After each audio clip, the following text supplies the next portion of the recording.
Hello friends, welcome back to our channel. இன்றைக்கி இந்த மாதிரி ப்ளவுஸ் டிசைனை நம்ம எப்படி ட்ரேஸ் பண்ணி எடுக்கணும் அப்படின்னு தான் பார்க்க போகிறோம். நம்ம ஆன்லைனில் இந்த மாதிரி டிசைன்ஸை ஆர்டர் பண்ணி வாங்கினாலோ இல்லை ஜெராக்ஸ் பண்ணி வாங்கினாலோ டிசைன் நம்மளோட ப்ளவுஸ் மெஷர்மெண்ட்டுக்கு ஏற்ற அளவாக இருக்காது. அது மாதிரி இல்லாமல் இருக்கிறத நம்மளோட ப்ளவுஸ் மெஷர்மெண்ட்டுக்கு கன்வெர்ட் பண்ணுறதை எப்படின்னு தான் பார்க்க போகிறோம். ஒரு ஹாஃபை மட்டும் நம்ம ட்ரேஸ் பண்ணிட்டோம் அப்படின்னா இன்னொரு ஹாஃப் ஈஸியாக நம்மளால் எடுக்க முடியும். ஃபஸ்ட்டு பார்த்திங்கன்னா இந்த மாதிரி டிசைன் கிடையாது, எந்த டிசைனாக இருந்தாலும் நான் சொல்கிற இந்த ஐடியா படி நீங்கள் பண்ணினீங்க அப்படின்னா சூப்பராகவே ட்ரேஸ் எடுக்க முடியும். அதாவது நம்மளோட ப்ளவுஸ் மெஷர்மெண்ட்டுக்கு ஏற்ற மாதிரி நம்ம டிசைனை ஈஸியாக ட்ரேஸ் பண்ணி எடுக்கலாம். சரிங்களா? இப்போ இந்த புக்கு பார்த்திங்கன்னா டிசைன் பண்ணின அவுட்புட்டும் நமக்கு இருக்கும், ட்ரேசிங் பேப்பரும் இந்த புக்லேயே அட்டாச் பண்ணியிருக்காங்க. ஆனால் ப்ளவுஸ் மெஷர்மெண்ட்டுக்கு ஏற்றளவாக இருக்குமா அப்படின்னு கேட்டால் இல்லை, ரொம்பவே பெரிய சைஸில் இருக்குது இந்த டிசைன் எல்லாமே. அந்த புக்கு சைஸுக்கு இந்த டிசைனை கொடுத்துருக்காங்க. நான் இந்த பேப்பரில் இருக்கிற டிசைனை இன்னொரு ட்ரேஸ் பேப்பருக்கு ட்ரேஸ் பண்ணி எடுத்து அந்த டிசைனை நான் என்னோடய ப்ளவுஸில் ட்ரேஸ் பண்ணிவிட்டு ஆரி ஒர்க் பண்ண போகிறேன் அப்படின்னு வச்சுக்கோங்க. இப்போது ஃபஸ்ட்டு இந்த பேப்பரில் நம்ம ட்ரேஸ் பண்ணி எடுக்கும் போது இந்த பேப்பரை ரிமூவ் பண்ணாமல் அப்படியே இதை ஸ்டோர் பண்ணி வச்சிட்டோம்னா எப்போ வேணுமோ நம்ம மெஷர்மெண்ட்டுக்கு ஏற்ற மாதிரி எடுத்துக்கலாம்ல. அதனால் இந்த புக்கை ஃபோல்டு பண்ணி வச்சு அந்த பேப்பரை மட்டும் விரித்து வச்சுட்டு அந்த பேப்பர் மேலே இன்னொரு ட்ரேஸ் பேப்பரை வச்சு நான் ட்ரேஸ் பண்ண போகிறேன். சரிங்களா? இப்போ இதில் இந்த பேப்பர் நமக்கு தேவை. ஸோ இந்த பேப்பரை நம்ம இன்னொரு ட்ரேஸ் பேப்பரை வச்சு ட்ரேஸ் பண்ண போகிறோம். இந்த ட்ரேஸ் பேப்பரில் பார்த்தீங்கன்னா நான் ப்ளவுஸோட பேக் நெக்கை ட்ரா பண்ணி வச்சுருக்கேன். மெஷர்மெண்ட் எடுத்து இதை ட்ரா பண்ணியிருக்கேன். இறக்கமும் அகலமும் நமக்கு தேவை. பேக் சைடு அகலம் எவ்வளோ, பேக் சைடு நெக்கு எந்த அளவுக்கு இறக்கம் தேவை அப்படின்னு இது ரெண்டையும் மார்க் பண்ணி நான் நெக் வரைஞ்சிருக்கேன். நெக்கு இந்த மாதிரி ரவுண்டு நெக்கு தான் எனக்கு தேவைப்படும். ஸோ இந்த ப்ளவுஸ்லேருந்து இந்த நெக்கை நான் அளவெடுத்து வரைஞ்சி வச்சுருக்கேன். இதுக்கு நம்ம எந்த டிசைனை கன்வெர்ட் பண்ணால் கூட நமக்கு மெஷர்மெண்ட் மட்டும் இம்பார்ட்டண்ட்டாக தேவைப்படும், அவ்வளோதான். இந்த மாதிரி எப்படி மெஷர்மெண்ட் எடுத்து ஒரு டிசைனை ட்ரேஸ் பண்ணணும் அப்படின்னு சொல்லி நான் இன்னொரு வீடியோவில் போடுறேன். இன்றைக்கி பேக் நெக் நம்ம எந்த அளவுக்கு இறக்கம் இருக்கிற ப்ளவுஸ் இல்லை எந்த அளவுக்கு அகலம் இருக்கிற ப்ளவுஸோ அந்த நெக்குக்கு நம்ம ஆன்லைனில் இல்லை ஆஃப்லைனில் வாங்குகிற அந்த ட்ரேஸ் பேப்பர் நம்மளோட ப்ளவுஸ் மெட்டீரியலுக்கு ஏற்ற அளவுக்கு இருக்காது. அதை எப்படி ட்ரா பண்ணுறதுன்னு தான் பார்க்க போகிறோம். நான் சொல்கிறது தெளிவாக புரியும் அப்படின்னு நான் நினைக்கிறேன். நேற்று ஒரு சப்ஸ்கிரைபர் கமெண்ட் பண்ணியிருந்தாங்க, பேக் நெக் பேக் நெக்குன்னு அவங்க சொல்லலை, மெஷர்மெண்ட் 10 இன்ச்சுக்கு இருக்குது, அதை 9 இன்ச் இல்லை இன்னும் கம்மியான மெஷர்மெண்ட்டில் எப்படி ட்ரேஸ் பண்ணணும் அப்படின்னு கேட்டிருந்தாங்க. அவங்களுக்காக தான் இந்த வீடியோ. இந்த வீடியோ நிறைய பேருக்கு ஹெல்ப்பாக இருக்கும் அப்படின்னு நான் நினைக்கிறேன். அப்படி ஹெல்ப்பாக இருந்துச்சு அப்படின்னா கீழே கமெண்ட்ஸில் சொல்லுங்கள். இப்போ பார்த்தீங்கன்னா இந்த பேக் நெக்குக்கும் நம்ம ட்ரா பண்ணி வச்சுருக்க பேக் நெக்குக்கும் சம்மந்தமே இல்லை, ரொம்பவே டிஃப்ரென்ஸ் இருக்குது. ஓகேங்களா? இது நல்லா பாடியாக இருக்கிற ஒரு பர்சனுக்கு ஸ்டிச் பண்ணுறோம் அப்படின்னா மேபி இது கரெக்டாக இருக்குமோ என்னவோ எனக்கு தெரியல. ஆனால் இப்போ நான் மெஷர் பண்ணுறதுக்கு ஒரு ப்ளவுஸ் எடுத்திருக்கேன்ல, அந்த ப்ளவுஸோட நெக் டிசைனுக்கும் இந்த ட்ரேஸ் பேப்பரில் இருக்கிற டிசைனுக்கும் சம்மந்தமே இல்லாமல் இருக்குது இல்லையா? இப்போ இதை எப்படி நம்ம கன்வெர்ட் பண்ண போகிறோம் அப்படிங்கிறது தான் நம்மளோட மேஜர் பாயிண்ட்டு. இப்போது நான் ஃபஸ்ட்டு பேக் நெக்கை ட்ரா பண்ணிக்கிறேன். பேக் நெக்கை ட்ரா பண்ணும்போது நம்ம ஃபாலோ பண்ணுறது பார்த்திங்கன்னா இதில் இருக்கிற டிசைனை அப்படியே ட்ரேஸ் பண்ணுறதுக்கு ட்ரை பண்ணக்கூடாது. நம்ம ட்ரேஸ் பண்ண போகிற மெஷர்மெண்ட் எவ்வளோ தேவையோ அதை மட்டும்தான் நம்ம ட்ரா பண்ணியிருக்கணும் நம்ம ட்ரேஸ் எடுக்க போகிற அந்த பேப்பரில். சரிங்களா? இப்போ இதில் என்ன அளவு இருக்கோ இந்த அளவுக்கு தான் நம்ம எடுக்கிறோம். இந்த ஃப்ளவர் நமக்கு மேஜர், அதாவது நம்ம ட்ரேஸ் எடுக்க போகிற டிசைனில் இருக்கிற ஃப்ளவர் நம்மளோட பேக் சைடு நெக்கோட அந்த கர்வ் கிட்ட இருக்கணும். சரிங்களா? இந்த கர்வ்கிட்ட அந்த ஃப்ளவர் இருக்கணும். அதுக்கேற்ற மாதிரி எந்த இடத்துல வச்சு அந்த ஃப்ளவரை நம்ம ட்ரா பண்ணுறோமோ அதை மெயினாக பார்க்கணும். அதுக்கப்புறம் நம்மளோட பேக் நெக்கு எந்த இடத்துல இருந்து நமக்கு வருது அப்படிங்கிறதையும் பார்க்கணும். அது ரெண்டை மட்டும் நம்ம ஃபாலோ பண்ணிவிட்டு நம்ம ட்ரேஸ் எடுக்கிறதுக்கு ஸ்டார்ட் பண்ணிடலாம். இப்போ பார்த்தீங்கன்னா இந்த ஃப்ளவர் இந்த டேர்னிங் கிட்ட, அந்த நெக்கோட டேர்னிங் கிட்ட நமக்கு வந்தால் தான் மேலே கொடி டிசைன் சைடில் கொடி டிசைன்லாம் நம்ம ட்ரா பண்ணும்போது அந்த அவுட்புட் நம்ம ட்ரேஸ் பேப்பரில் அந்த பார்த்த அதே டிசைனை நம்மளால் எடுக்க முடியும். சரிங்களா? இப்போது ஃபஸ்ட்டு வந்து ட்ரேஸ் பேப்பரில் வந்து நம்ம ட்ரேஸ் பண்ணும்போது பென்சிலால் ட்ரா பண்ணிக்கணும். நான் வந்து வீடியோவில் நல்லா அச்சா திக்காக தெரியணுங்கிறதுக்காக ஸ்கெட்ச் எடுத்திருக்கேன். பென்சிலில் ட்ரா பண்ணால் நம்ம ஒரு வேளை தப்பாக பண்ணிட்டோம் அப்படின்னா அழைச்சிட்டு பண்ணுறதுக்கு சௌரியமாக இருக்கும். ஸோ அதனால் பென்சிலில் ட்ரா பண்ணலாம். இப்போது நான் ஸ்கெட்சில் பண்ணுறதுக்கு டார்க்காக தெரியணும்னு பண்ணியிருக்கேன். ஃபஸ்ட்டு வந்து நம்மளோட ஸ்டிச்சிங் எந்த இடத்துல நம்ம வந்து ஸ்டிச்சிங் மெயின் மெஷர்மெண்ட்டோ அதுதான் வந்து நான் ஃபஸ்ட்டு ட்ரா பண்ணிக்கிறேன். இது வந்து நம்மளோட ஸ்டிச்சிங் பாயிண்ட்டு. ஸ்டிச்சிங் பாயிண்ட்னால் ஸ்டிச்சிங்க்கும் பக்கத்தில், அதாவது நம்ம ட்ரேஸ் எடுக்கும்போது ஸ்டிச்சிங் தான் நம்ம பண்ணணும். கட்டிங் பண்ணும்போது தான் எக்ஸ்ட்ரா விட்டுக்கணும். எப்போவுமே ஆரி ஒர்க்கை பொறுத்த வரைக்கும் ஸ்டிச்சிங் பாயிண்டில் தான் நம்ம வந்து டிசைனை வந்து பண்ண ஸ்டார்ட் பண்ணணும். இப்போ இதில் 1/4 இன்ச்சுக்கு வந்து கேப் கொடுத்துருக்காங்க. இந்த கேப் வந்து எதுக்காகனா நெக்கை ஒட்டி பார்த்தீங்கன்னா ஜர்தோசி வச்சு ப்ளூ அண்ட் கோல்டன் கலர் ஜர்தோசியில் டபுள் கலரில் அழகாக டிசைன் பண்ணியிருக்காங்க. அந்த டிசைனை வந்து நம்ம கொடுக்கறதுக்காக 1/4 இன்ச் வந்து கேப் விட்டுருக்காங்க. அதில் சுகர் பீடு ஒரு லைன் கூட வைக்கலாம், இல்லை த்ரெட்டாலேயே வந்து ஒரு லைன் இல்லை 3 லைன் கொடுக்கலாம். அதுக்காக எல்லாத்துக்கும் சேர்த்து தான் வந்து இந்த 1/4 இன்ச் வந்து நம்ம விடுறோம். அந்த 1/4 இன்ச்சை வந்து ஃபஸ்ட்டு நம்ம வந்து வரைஞ்சிக்கணும். ஏன்னா இந்த 1/4 இன்ச்சு டிசைன் வந்து நமக்கு கம்பல்சரி வந்தாகணும். இந்த ப்ளவுஸ் டிசைனில் இது வந்து நம்ம ஜர்தோசி வச்சாலோ இல்லை பீட்ஸ் ஒர்க் வச்சாலோ எந்த ஒரு ஒர்க்கிங்காக இருந்தால் கூட இந்த 1/4 இன்ச்சு நம்ம மெயினாக விட்டே ஆகணும். அதுக்கப்புறம் இந்த 1/4 இன்ச் வந்து 1/2 இன்ச்சோ இல்லை 1 இன்ச்சுக்கோ நம்ம டிசைன் எவ்வளோ வேணுமோ பண்ணிக்கலாம். ஆனால் நம்ம ஒரு ப்ளவுஸை டிசைன் பண்ணுறதுக்கு முன்னாடி கம்பல்சரி 1/4 இன்ச்சுக்கு கேப் விட்டுறணும். இந்த மாதிரி டிசைனுக்காக மட்டும் நான் சொல்கிறேன். நெக்கு மட்டும் டிசைன் பண்ணுறதா இருந்தால் பிரச்சனையே இல்லை. நமக்கு ஸ்டிச்சிங் பாயிண்ட் மட்டும் தெரிஞ்சிட்டா போதும், நம்ம பாட்டுக்கு பண்ணிகிட்டே வந்துடலாம். ஆனால் ஒரு டிசைனை ட்ரேஸ் பண்ணும்போது நம்ம ஒவ்வொரு இடமா பார்த்து தான் பண்ண போகிறோம். அதனால் 1/4 இன்ச் கண்டிப்பாக ஃபஸ்ட்டு விட்டுறணும். அடுத்ததான் நம்மளோட ஃப்ளவர் வந்து ஃபஸ்ட்டு வரைஞ்சிடலாம். ஏன்னா இந்த ஃப்ளவர் தான் இந்த டிசைனோட ஒரு மெயினான புள்ளி. அதனால் ஃபஸ்ட்டு வந்து அந்த ஃப்ளவரை வரைய போகிறேன். ஃப்ளவரை வரைகிறதுக்கு முன்னாடி நெக்கை ஒட்டி எவ்வளோ கேப் வேணுங்கிறத மெயினாக பார்த்துட்டு அந்த ஃப்ளவரை வந்து வரையணும். இந்த ஃப்ளவரை ஒட்டி பார்த்திங்கன்னா ஒரு 1 இன்ச்சு கேப் விட்டு வரைஞ்சாலே போதும். நமக்கு வந்து அப்போ தான் வந்து நமக்கு அந்த டிசைன் வந்து ஃபுல்லாக கிடைக்கும். சரிங்களா? இப்போ ஃப்ளவரை வரைகிறதுக்கு நம்ம நெக்கை ஒட்டி கேப் விடணுங்கிறத மறந்துடாமல் நம்ம வந்து வரைஞ்சிக்கணும். சரிங்களா? ஏன்னா 1/4 இன்ச்சுக்கு அடுத்து ஜர்தோசி வச்சு ஜிக்ஜாக் மாதிரி ஒரு மாதிரி வளைவாக ஒரு ஸ்டிச் கொடுத்துருக்காங்க. அது வரையணும் அப்படின்னா அதுக்கு கொஞ்சமாக கேப் விடணும். அதனால் அந்த சின்ன கேப் விட்டுட்டு ஃப்ளவரை வந்து நம்ம நெக்கோட சைடில் இறக்கம் முடிகிற இடத்துக்கிட்ட அந்த கர்வ் மாதிரி வளைஞ்சிருக்கிற இடத்துக்கிட்ட அந்த ஃப்ளவரை வந்து நம்ம வரைஞ்சிக்கணும். இந்த மாதிரி வரையும்போது நமக்கு வந்து ஆன்லைன் ஆர் ஆஃப்லைன் எப்படி வேணுமோ, சோஷியல் மீடியாவிலேருந்து ஒரு பிக்சரை ஒரு பேக் நெக் டிசைனாக இருக்கலாம், பார்டராக இருக்கலாம், இது எதுவாக இருந்தாலுமே நம்ம என்ன மெஷர்மெண்ட்டுக்கு வரைய போகிறோமோ அதே அளவு நமக்கு ஆன்லைனில் கிடைக்கும் அப்படின்னு சொல்ல முடியாது. அது வேறு அளவாக இருக்கலாம், ஒருவேளை சின்னதாக இருக்கலாம், இல்லைனா பெருசாக இருக்கலாம்.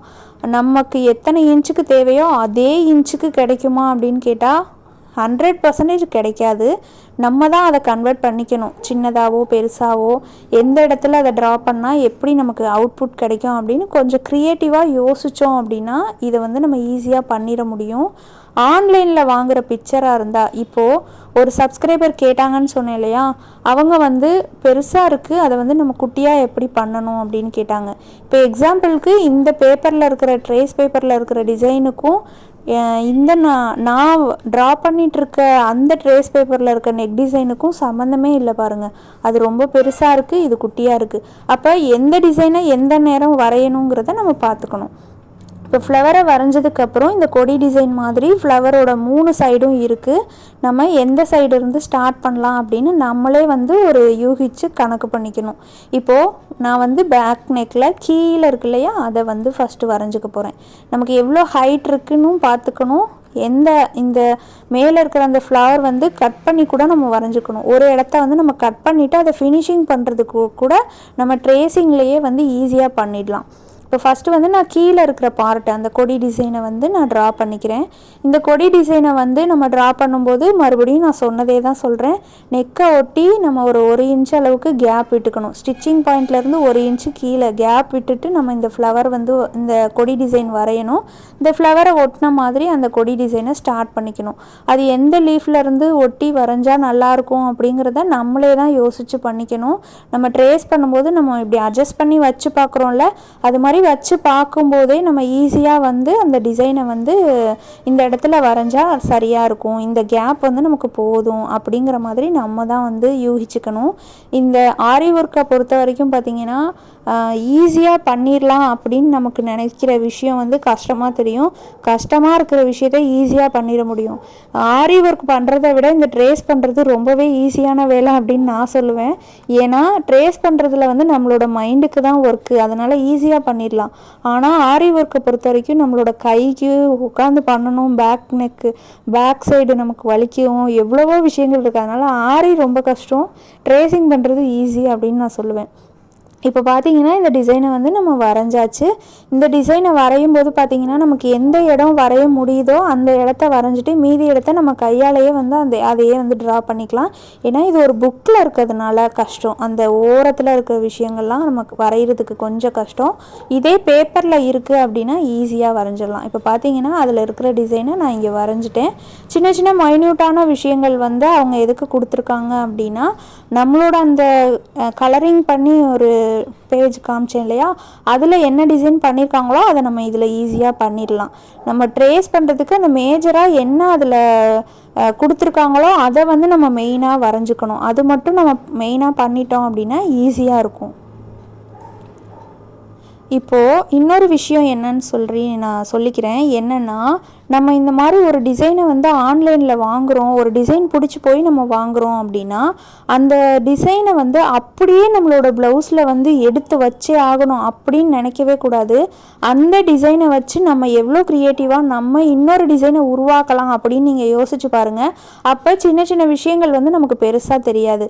இப்போ இதில் இவ்வளோ லாங்காக இருக்கிற டிசைனை நான் எவ்வளோ ஷார்ட்டாக ஆக்க போகிறேன்னு பாருங்கள். ஏன்னா நம்ம வரைய போகிற பேக் நெக் வந்து ரொம்ப சின்ன சைஸாக இருக்குது.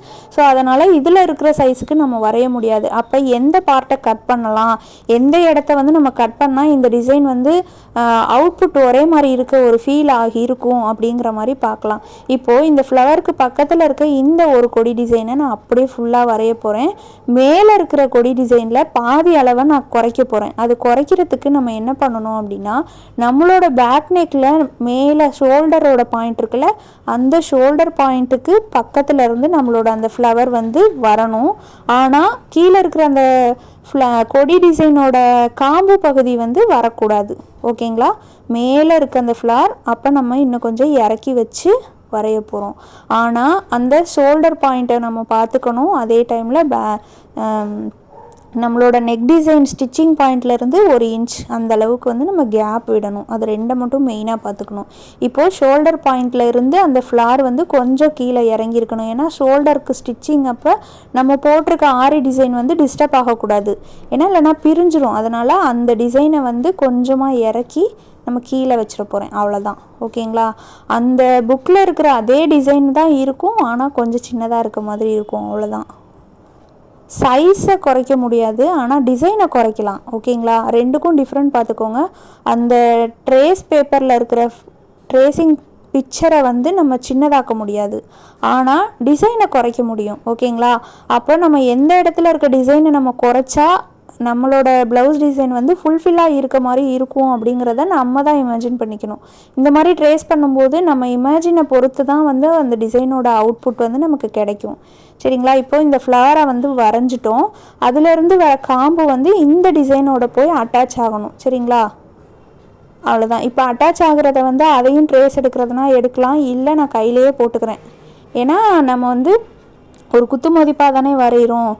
குத்துமதிப்பான்னு இல்லை, இப்போ இதையே அப்படியே டிசைனாக நம்மளால் கன்வெர்ட் பண்ண முடியும். அந்த டிசைன் வந்து மேலே காம்பு வந்து நீளமாக இருக்கும், இது கொஞ்சம் குறுகலாக இருக்குது. அதில் ஜர்தோசி ஒர்க் தான் பண்ணியிருக்காங்க. ஸோ நமக்கு அந்த இடத்துல ஸ்டிச் பண்ணும்போது கூட குறைச்சி நம்ம இது பண்ணிக்கலாம். அடுத்து சைடில் இருக்க டிசைன் வந்து ரொம்ப பெருசாக இருக்கும், கீழே ட்ரேஸ் பேப்பரில் இருக்குது. நம்ம ட்ரா பண்ண போகிற ட்ரேஸ் பேப்பரில் வந்து சின்னதாக வரைய போகிறோம். அப்போ ஃபஸ்ட்டு வந்து சின்னதாக வரைகிறதுக்கு எந்த அளவுக்கு குறைச்சா சரியாக இருக்கும்னு நம்ம இந்த மாதிரி அட்ஜஸ்ட் பண்ணி பார்க்கணும். அட்ஜஸ்ட் பண்ணி பார்க்கும்போது நெக்கோட ஸ்டிச்சிங் பாயிண்ட் இருக்கு இல்லையா, பேக் நெக்கு, அந்த நெக்லேருந்து 1 இன்ச்சுக்குள்ளே வர மாதிரி நம்ம தான் நெருக்கமாக வச்சு வரையணும். ரொம்பவும் அந்த பேக் நெக்கோட ஸ்டிச்சை வந்து ஒட்டுற மாதிரி போயிடக்கூடாது. அதுக்கேற்ற மாதிரி நம்ம தள்ளி வரையணும். அதே டைமில் ரொம்பவும் தள்ளி வந்துடக்கூடாது. இந்த சைடு நம்ம ஸ்லீவ் அட்டாச் பண்ணுறதுக்கான இடம் வரும் இல்லையா, அப்போ ஷோல்டர்லேருந்து ஸ்லீவுக்கான ஸ்டிச்சிங் வந்து எந்த இடத்துல வருங்கிறத கூட பிகினர்ஸ் வந்து ட்ரா பண்ணிவிட்டு வரையும் போது இன்னும் ஈஸியாக இருக்கும். இது வந்து ஒரு பேக் நெக்கை ஃபுல்லாக ட்ரா பண்ணல, நான் நெக்கை மட்டும் ட்ரா பண்ணிவிட்டு அந்த நெக்கை ஒட்டி இருக்கிற டிசைன்ஸை வந்து எப்படி வந்து ட்ரேஸ் பண்ணலாம் அப்படிங்கிறதுக்கான ஒரு வீடியோ தான்.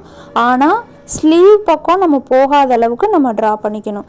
ஸ்லீவ் வந்து அட்டாச் பண்ணுறதுக்கு, ஸ்டிச் பண்ணுறதுக்கு நமக்கு வந்து சௌரியமாக இடம் விட்டு தான் நம்ம டிசைனை வந்து வரையணும். ஒருவேளை டிசைன் வந்து ஸ்லீவ் அட்டாச் பண்ணுற இடம் வரைக்கும் போயிருச்சு அப்படின்னா ரொம்ப கஷ்டமாயிடும். அதனால் கொஞ்சம் கேர்ஃபுல்லாக வரைகிறது சௌரியமாக இருக்கும். இப்போது நான் இது வரைக்கும் வரைஞ்சிட்டேன். இதுக்கு அடுத்து கீழே பார்த்தீங்கன்னா இன்னொரு கொடி டிசைன் இருக்குது சைடில். இந்த ஃப்ளாரோட சைடில் இருக்கிற கொடி டிசைனை வரைகிறதுக்கு எனக்கு ட்ரேஸ் பேப்பரில் இடம் இல்லை. ஒருவேளை வரையணும் அப்படின்னு விருப்பப்படுறோம் அப்படின்னா இன்னும் கொஞ்சம் பெரிய ட்ரேஸ் பேப்பராக நம்ம எடுத்துகிட்டு ட்ரா பண்ணியிருந்துருக்கணும். நான் வந்து இதோட முடிச்சுக்கிறேன். நான் மேலே இருக்க டிசைனை ஷார்ட் பண்ண மாதிரி இந்த டிசைனையும் ஷார்ட் பண்ணுறது அதே மெத்தடை ஃபாலோ பண்ணி ஷார்ட் பண்ணிக்கலாம். சரிங்களா? இப்போது புட்டா டிசைன் மாதிரி இருக்குது. இந்த டிசைனையும் வந்து நம்ம எந்த இடத்துல வேணுமோ அந்த இடத்துல வந்து ட்ரேஸ் பண்ணுறதுனாலும் பண்ணலாம். இல்லைனா இந்த மேஜராக இருக்கிற இந்த ஃப்ளார் டிசைனையே வந்து ஃபுல்லாக ஆரி டிசைன் பண்ணிவிட்டு நம்ம ஃபுல் பேக் நெக்கையுமே தானே ட்ரா பண்ணியிருப்போம். ஸ்டாண்டில் வந்து நம்ம கிளாத்தை ஃபிக்ஸ் பண்ணும்போது அந்த டிசைனை ஃபுல்லாக கம்ப்ளீட் பண்ணிவிட்டு இருக்கிற மொத்த இடத்துலையும் நம்ம புட்டாஸ் வச்சிடலாம். இப்போது 1/4 இன்ச்சுக்கு நம்ம கேப் விட்ருக்கோம். இன்னொரு 1/4 இன்ச்சில் நமக்கு ஜர்தோசி ஒர்க் பண்ணியிருக்காங்க. அதுக்கான 1/4 இன்ச்சையும் இப்போ வந்து நம்ம ஒரு லைன் மாதிரி போட்டு நம்ம வச்சுட்டோம் அப்படின்னா நம்ம அந்த இதுக்குள்ளே வந்து நம்ம அப்போதைக்கு ஸ்டிச்சிங் ஃப்ரேமில் ஒர்க் பண்ணும்போது அந்த டிசைனை வந்து நம்ம வரைஞ்சிக்கலாம். இல்லை எனக்கு அதையுமே ட்ரேசிங் வேணும் அப்படின்னு நினைக்கிறீங்கன்னா இந்த பேப்பரில் நான் இவ்வளோ நேரம் வச்சு ட்ரா பண்ணேன் இல்லையா, அதே மாதிரியே வச்சு அந்த ஸ்பைரல் மாதிரியான டிசைனை வந்து நீங்கள் அது மாதிரியே அது மேலேயே நம்ம வரைஞ்சிக்கலாம். இது வரைகிறது வந்து பார்த்திங்கன்னா குட்டியாக இருக்க மாதிரி இருக்கலாம். நம்மளோட ஜர்தோசி வந்து கொஞ்சம் பெரிய சைஸாக இருக்கலாம். வளைச்சி நம்மளால் பண்ண முடியாமல் இருக்கலாம். அது மாதிரி இருக்கும்போது இந்த மாதிரி ரஃப்பாகவே வரைஞ்சிட்டு நம்ம ஒர்க் பண்ணும்போது இந்த டிசைனை வந்து நம்ம அதில் அவுட்புட்டாக கொண்டு வந்துக்கலாம். அதுக்கடுத்து இந்த ஃப்ளவர் டிசைன் வேணும் அப்படின்னா வரைஞ்சிக்கலாம். நான் சொன்ன மெத்தடே தான். ஆனால் இந்த ஃப்ளவர் வந்து எனக்கு பிடிக்கல, அந்த ஃப்ளவர் வேண்டாம், இந்த மாதிரி சிம்பிளாக இருந்தாலே நல்லாயிருக்கும் அப்படின்னு எனக்கு தோணுது. அதனால் நான் இதோட வந்து ஸ்டாப் பண்ணிட்டேன். அடுத்ததாக இந்த ஃப்ளார் டிசைன் வந்து 1 சைடு பேக் நெக்கில் தான் இருக்கும். ஆனால் டபுள் சைடும் வேணும் அப்படின்னா அப்படியே ட்ரேஸ் பண்ணிக்கலாம். இப்போ பார்த்தீங்கன்னா இந்த பேப்பரில் வந்து நான் வந்து 2ஆக ஃபோல்டு பண்ணியே வந்து ட்ரேஸ் பண்ணியிருக்கேன். அப்படி தான் பண்ணணுமான்னு கேட்டால் வேணாம், 1 சைடே வந்து ஃபோல்டு பண்ணாமையே ட்ரா பண்ணலாம். நான் வந்து டிஸ்டர்பன்ஸாக இருக்குங்கிறதுனால 2ஆக போட்டுக்கிட்டேன். ஏன்னா ட்ரேஸ் பேப்பரில் நமக்கு அச்சு தெரியும், வரைஞ்சிடலாம் அப்படின்னு. இப்போது இந்த டிசைனை வந்து 1 சைடு இருக்கிறத அதர் சைடு வந்து நம்ம ட்ரேஸ் பண்ணுறதுக்கு இந்த மாதிரி ஃபோல்டு பண்ணி திருப்பி போட்டோன்னா நமக்கு அச்சு அப்படியே தெரியும், அப்படியே வரைஞ்சிடலாம். சைஸ் கொஞ்சம் கூட மாறாமல் அந்த ஃப்ளவர் டிசைனாக இருக்கட்டும் எல்லாமே வந்து நமக்கு கரெக்டாக தெரியும். இது 1 சைடு டிசைனுங்கிறதுனால நம்ம இந்த சைடு வரைய வேண்டியதில்லை. 1 சைடு ஃபுல்லாகவே வந்து நமக்கு புட்டாஸ் தான் வந்து இந்த ட்ரேஸ் பேப்பரில் இருக்க டிசைனில் வந்து கொடுத்துருக்காங்க. ஆனால் ஒருவேளை இந்த மாதிரி புட்டாஸ் வேணால் இந்த ஃப்ளாரே வந்து எனக்கு ஃபுல் பேக் நெக்குக்கும் இதே டிசைன் அந்த சைடும் இருந்தால் நல்லாயிருக்கும் அப்படின்னு நினைக்கிறீங்கன்னா இதே டிசைனை அந்த சைடும் நம்ம வந்து இப்படியே இப்போ நான் நெக் டிசைனை மட்டும் ட்ரா பண்ணுறேன் இல்லையா, இதை தவிர இந்த ஃப்ளாரையும் சேர்த்து வேணும்னாலும் ட்ரேஸ் பண்ணிக்கலாம்.